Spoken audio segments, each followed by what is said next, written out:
Hola mi gente, ¿cómo estamos? Pues aquí ya estoy de nuevo con ustedes, se libraron de mí, buen tiempito, ¿no? Pero ya se chivaron ya porque ya estoy aquí otra vez. Así que espero hayan aprovechado el descansito. Y ahora vengo a romperles de nuevo la cabecita aquí con mucha información. Si habrán visto el vídeo anterior, que fue un pequeño resumen del live que hice el jueves pasado en Facebook, pues ya sabrán el motivo por el cual me tuve que ausentar este tiempo. Y también sabrán que a partir de ahora, por lo menos hasta nuevo aviso, el programa va a ser solamente una vez por semana, los jueves. Muy bien.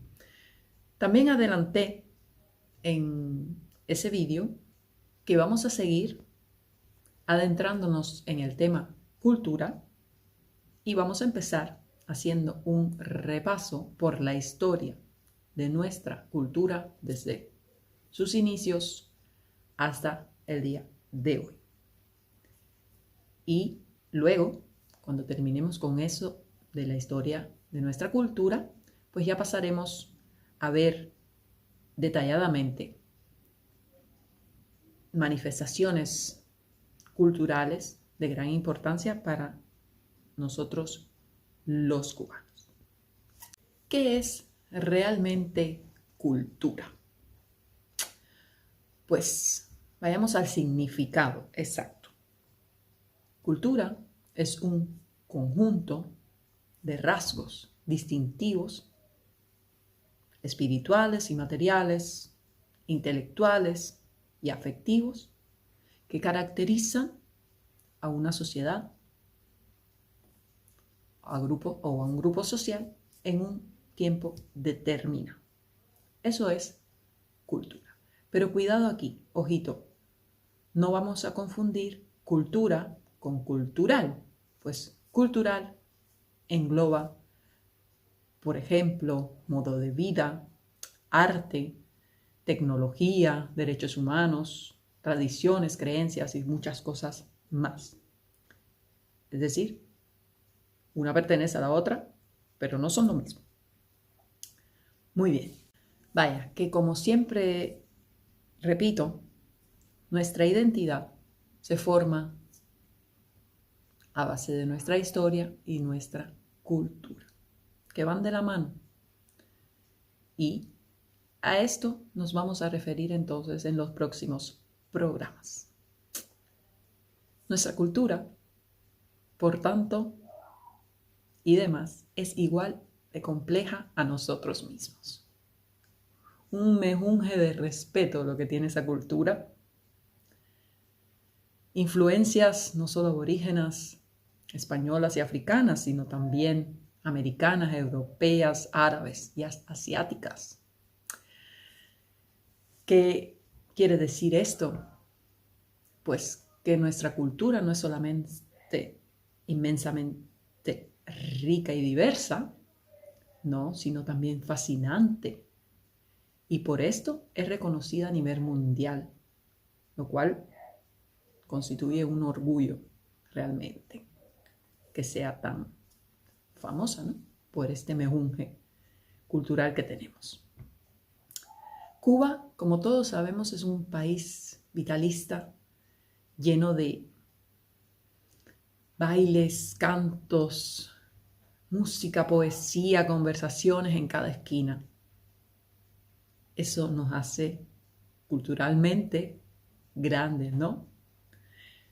Pero también otras cosas, como por ejemplo, que las personas, que los cubanos, a día de hoy, a pesar de todas las vicisitudes que se viven, aún sigan siendo personas súper serviciales, que se matan por agasajar a los suyos, por dedicarles tiempo a su gente, por brindarle todo lo mucho o poco que tengan. Esas son cosas que también nos hacen grandes y que tienen que ver con la cultura, por supuesto. Que al pueblo cubano le ha tocado vivir muchísimos cambios. Sí, como cualquier otro pueblo, no somos únicos en esto. y muchas dificultades, quizás muchísimas más dificultades que los cambios. Pero a pesar de todo esto, la cultura ha logrado mantenerse firme y sigue ahí, desarrollándose. Y seguirá ahí. Estoy segura de eso. Haciendo un poco de historia, nos toca remitirnos a mediados del siglo XVI, que fue cuando realmente nace el criollo. Y con el criollo, pues nace el cubano.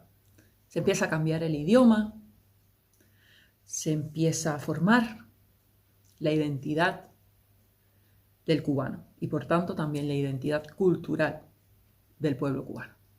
Proceso que aún sigue vigente hasta el día de hoy, pues como bien dijo don Fernando Ortiz, la verdadera historia de Cuba es la historia de sus intrincadísimas transculturaciones, proceso ininterrumpido desde que las personas nacen hasta que se mueren, están en un proceso constante de transculturación. Así dijo él. Y yo agrego que eso no es así solamente en Cuba, eso es así en cada rincón de este planeta. Nuestra cultura siguió desarrollándose durante el siglo XVII y ya a partir del siglo XVIII, el llamado siglo de las luces, la razón, la ciencia y el respeto a la humanidad pasaron a ser asumidos por los intelectuales como necesarios para crecer. Crecer en todos los ámbitos. Y esto sucedió a nivel mundial, no solamente en Cuba. Bueno, Cuba fue de los últimos en llegar allí, ¿no? Pero bueno. Se introdujo, por ejemplo, la máquina de vapor. Se desarrolló la prensa, que en sus inicios fue religiosa fundamentalmente, pero ya luego, con la llegada de la imprenta en 1723, pues surgieron periódicos importantes, como fue el Papel Periódico de La Habana, que ya tenía un interés económico y literario, y le siguieron otros muchos como el Diario de la Marina, El Siglo, La Lucha, El País y más. Es que hasta para los emigrantes habían periódicos. Los más reconocidos fueron, por supuesto, El Habanero, que era editado por nuestro gran Félix Varela, y el periódico Patria de nuestro José Martí. Gracias a todos estos periódicos se empezaron a reflejar por primera vez expresiones culturales tan importantes como el cuento, la narrativa, la crítica de costumbres o la crítica literaria. Y junto con eso, pues llegaron otros avances, como fue el aumento de la educación superior y la creación de institutos para este orden, institutos que muchos llegaron a ser de fama mundial, como es la Universidad de La Habana, pero también la Escuela de Pintura de San Alejandro y otros tantos, ¿no?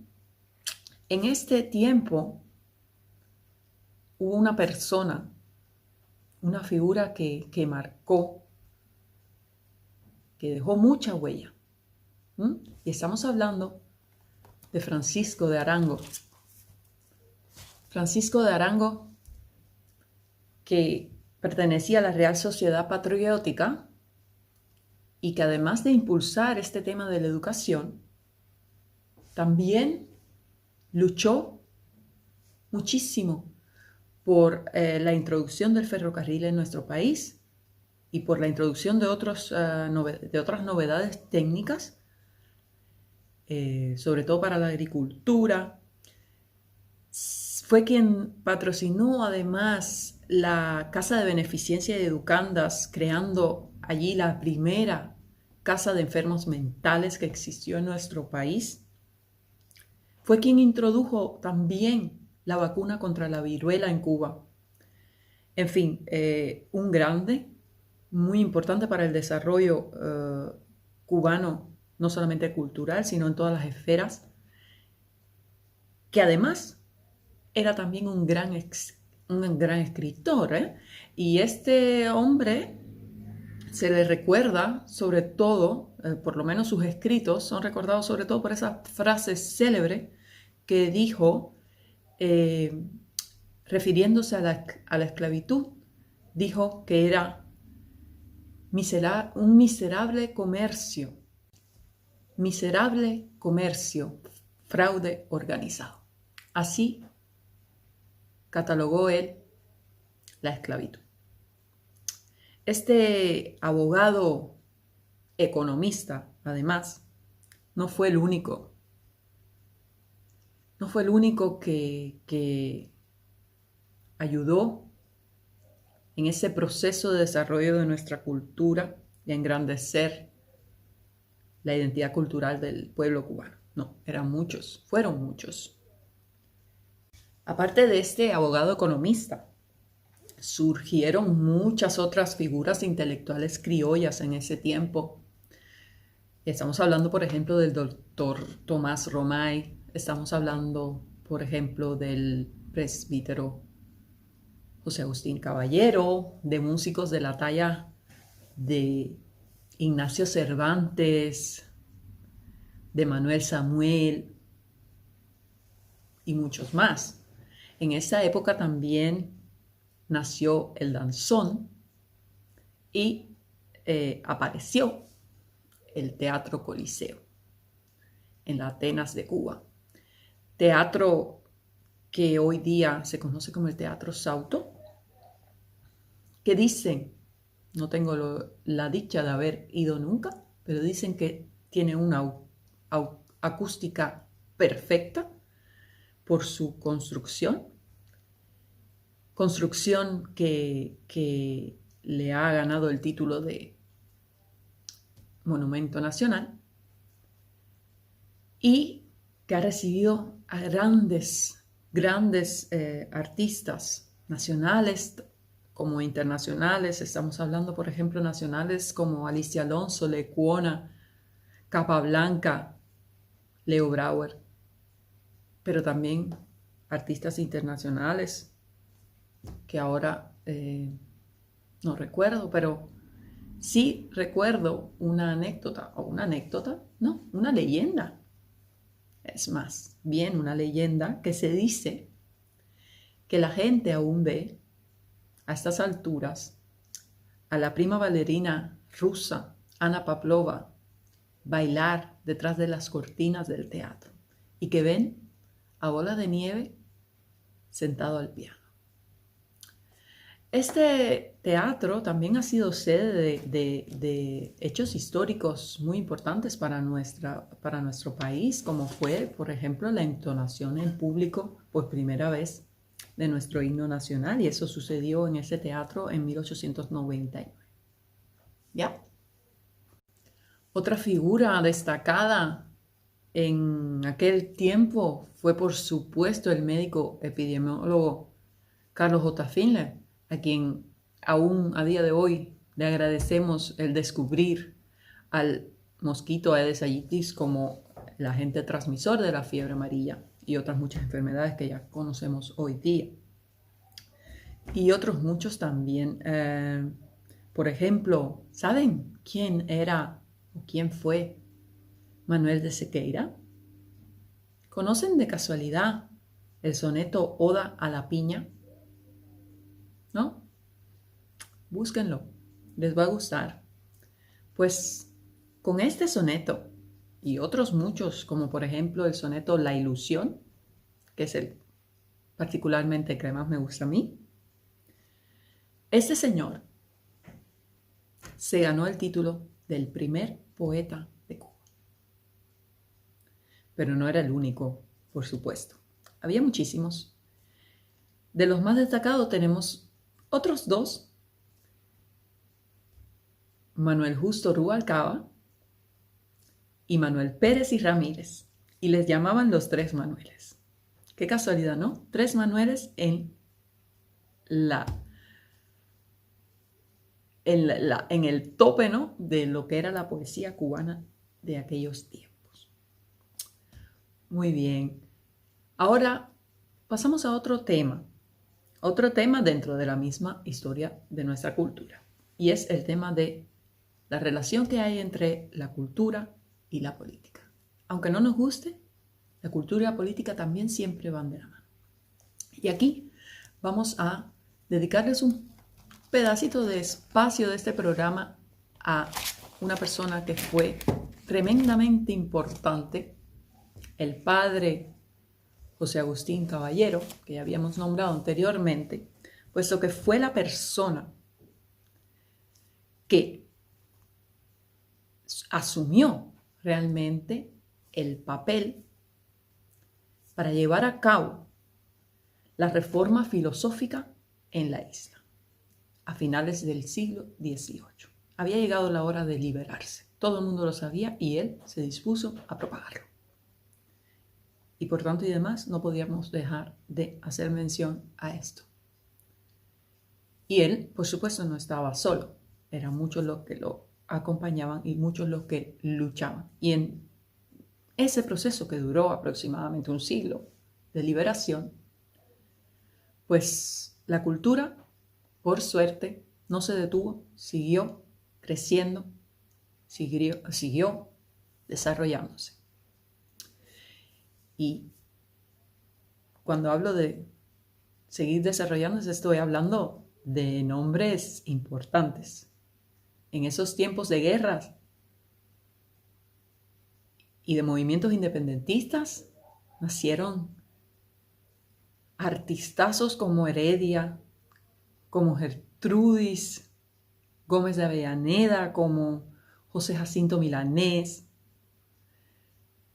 y por supuesto nuestro apóstol que marcó pauta con su emblemático poema Abdalá, que fue publicado en el único número del periódico llamado La Patria Libre, el 23 de enero de 1869. Pero no solo eran los artistas, habían otras corrientes. Por ejemplo, en ese tiempo surgió también el teatro vernáculo, el teatro mambí y también surgieron las nombradas tertulias a velas, como se llamaban. Tertulias y teatro que iban acompañada de bastante patriotismo a fondo, eso sí, y muchísimos defensores, entre ellos estaban, por supuesto, Cirilo Villaverde y su esposa, la señora Emilia Casanova, que eran fervientes y fieles admiradores del arte, de la cultura y del patriotismo, y lo defendían a morir. Ok, nos queda pues muchísimo camino por recorrer en cuanto a nuestra historia cultural, pero eso lo vamos a ir viendo en próximos programas. Eso quiere decir que se tienen que mantener en sintonía porque si no van a perder el hilo de la historia. Muy bien, nos vemos entonces el jueves. Que tengan desde ya muy buen fin de semana. Cuídense y recuerden, los quiero. Chao.